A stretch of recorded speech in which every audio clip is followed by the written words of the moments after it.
আসসালামু আলাইকুম বন্ধুরা, কেমন আছেন সবাই? আশা করি সকলে খুব ভালো আছেন। আপনি কি এনআইডি কার্ডের জন্য আপনার বিকাশ অ্যাকাউন্ট খুলতে পারছেন না? তাহলে আজকের ভিডিওটা আপনার জন্য, কারণ আজকের ভিডিওতে আমি আপনাদেরকে দেখাবো কিভাবে খুব সহজে আপনার জন্ম নিবন্ধন দ্বারা আপনারা বিকাশ অ্যাকাউন্ট খুলতে পারবেন। তো আমি বেশি কথা বাড়াবো না, তো এটা কিভাবে করবেন তো এটা জানার জন্য পুরো ভিডিওটা দেখতে থাকুন। তো চলুন শুরু করা যাক আজকের ভিডিও। তো বিকাশ অ্যাপে চলে আসার পর আপনারা এখান থেকে লগ ইন অ্যান্ড রেজিস্ট্রেশনের উপর ক্লিক করবেন। তো এখানে ক্লিক করার পর আপনারা যে নাম্বার দিয়ে বিকাশ অ্যাকাউন্ট খুলতে যাচ্ছেন তো সেই নাম্বারটা আপনারা এখানে বসিয়ে দিবেন। বসিয়ে দেওয়ার পর আপনারা পরবর্তীতে ক্লিক করবেন। দেন পরবর্তীতে ক্লিক করার পর আপনারা আপনাদের যে সিমের অপারেটরটা আছে তো সেই সিমের অপারেটরটা আপনারা এখানে সিলেক্ট করে দিবেন। এরপর আপনারা এখানে জন্ম সনদটা সিলেক্ট করে দিবেন। এরপর আপনাদের নাম্বারে একটা কোড যাবে, তো সেই কোডটা আপনারা এখান থেকে বসিয়ে দিবেন। তো তারপর আপনাদের সামনে এরকম একটা ইন্টারফেস চলে আসবে। তো তারপর আপনারা এই শর্তাবলীগুলো পড়ে আপনারা নিচের দিকে স্ক্রল করে আপনারা সম্মতি আছেতে একটা ক্লিক করে দিবেন। তো এরপর আপনাদের জন্ম সনদের ছবিটা এখানে তুলতে বলবে। তো আপনারা আপনাদের জন্ম সনদের ছবিটা আপনারা এখানে তুলে আপলোড করে দিবেন। তো ছবিটা তুলে দেওয়ার পর আপনারা ক্লিক করার পর এরকম একটা ইন্টারফেস চলে আসবে। তো তারপর এখান থেকে সাবমিটের উপর একটা ক্লিক করবেন। তো সাবমিটের উপর ক্লিক করার পর আপনাদের সবকিছু ঠিক থাকলে এরকম একটা ইন্টারফেস চলে আসবে। তো এখানে যদি আপনার কোনো কিছু ভুল হয়ে থাকে তাহলে সেটা আপনারা এখান থেকে নিজেরা টাইপিং করে ঠিক করে নিতে পারবেন। তো এরপর আপনারা পরবর্তীতে ক্লিক করলে আপনাদের সামনে নতুন আরেকটা ইন্টারফেস চলে আসবে। এরপর আপনাদের জন্ম সনদের তথ্য এখানে চলে আসবে।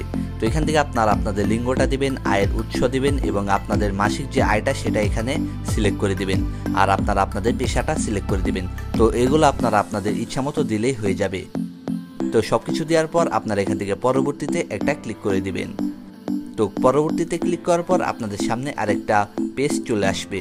তো এখানে আপনারা আপনাদের মা অথবা বাবার যে কোনো একটা সম্পর্ক সিলেক্ট করে দিয়ে তারপর তাদের যে বিকাশ নাম্বারটা আছে তো সেই নাম্বারটা আপনারা এখানে লিখে দিবেন। তো এরপর আপনারা এখান থেকে পরবর্তীতে একটা ক্লিক করে দিবেন।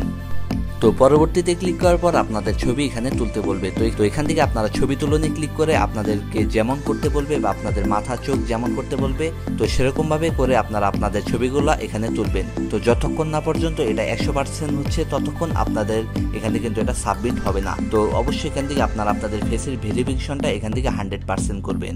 তো সবকিছু হয়ে যাওয়ার পর আপনারা এখান থেকে নিশ্চিত করুনে একটা ক্লিক করে দিবেন। তো এরপর আপনারা দেখতে পারবেন এখানে আপনাদের সাবমিশনটা প্রক্রিয়াধীন হয়ে আপনাদের তথ্যটা সাবমিট হয়ে যাবে। তো তথ্যটা সাবমিট হয়ে যাওয়ার পর আপনারা এখান থেকে পরবর্তীতে একটা ক্লিক করে দিবেন। তো এরপর আপনারা যে নাম্বারটা দিয়েছিলেন অর্থাৎ আপনার মা অথবা বাবার যে নাম্বারটা দিয়েছিলেন তো সেই নাম্বারে একটা কোড যাবে। তো সেই কোডটা আপনারা এখান থেকে বসিয়ে দিবেন। তো কোড বসিয়ে দেওয়ার পর আপনাদের সবকিছু এখন ভেরিফাই চলবে বা ভেরিফিকেশন চলবে, অর্থাৎ বিকাশের যারা মেন তারা এখান থেকে সবকিছু চেক করবে, তারপর আপনার এই বিকাশ অ্যাকাউন্টটা ভেরিফাইড করবে। তো সবকিছুর জন্য অবশ্যই আপনাকে ওয়েট করতে হবে। তো আপনাকে এখান থেকে 5 থেকে 10 মিনিট ওয়েট করতে হতে পারে। সবকিছু ভেরিফাইড হয়ে যাওয়ার পর আপনারা এখান থেকে নতুন পিন সেট করার অপশন পাবেন। তো এখান থেকে আপনারা পরবর্তীতে একটা ক্লিক করবেন। তো আপনাদের নাম্বারে আবার একটা কোড যাবে, তো সেই কোডটা আপনারা এখান থেকে বসিয়ে দিবেন। তো বসিয়ে দেওয়ার পর আপনাদের এখানে একটা পিন সেট করার জন্য একটা অপশন আসবে। তো এখানে আপনারা যে কোনো একটা নতুন 5 সংখ্যার একটা পিন সেট করে দিবেন যেটা আপনার মনে থাকবে। তো এরকম একটা পিন সেট করে আপনারা এখান থেকে অ্যারোতে ক্লিক করে দিবেন। তো অ্যারোতে ক্লিক করার পর আপনারা আবারও পিনটা দিবেন। তো পিনটা দেওয়ার পর আপনাদের নাম সেট করার এখানে একটা অপশন চলে আসবে। তো এখান থেকে আপনারা আপনাদের নামটা সেট করে পরবর্তীতে একটা ক্লিক করে দিবেন।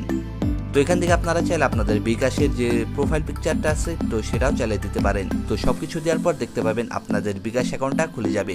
এরপর আপনারা দেখবেন যে এখানে আপনারা 25 টাকা একটা বোনাস পাবেন, তো যেটা কিন্তু আপনারা নতুন ইউজার হিসেবে পেয়ে যাবেন। তো এভাবে মূলত আপনারা খুব সহজে আপনারা বিকাশ অ্যাকাউন্টটা খুলে নিতে পারবেন। ওকে, তো এই ছিল আজকের ভিডিও। তো ভিডিওটি কেমন লাগলো তো অবশ্যই কমেন্টে জানাবেন এবং আপনি যদি আমার চ্যানেলে নতুন হয়ে থাকেন তাহলে চ্যানেলটিকে সাবস্ক্রাইব করে আমাদের সাথে থাকবেন। দেখা হচ্ছে আগামী আরেকটা নতুন ভিডিও নিয়ে। ততক্ষণ পর্যন্ত সকলে খুব ভালো থাকবেন, সুস্থ থাকবেন। ধন্যবাদ।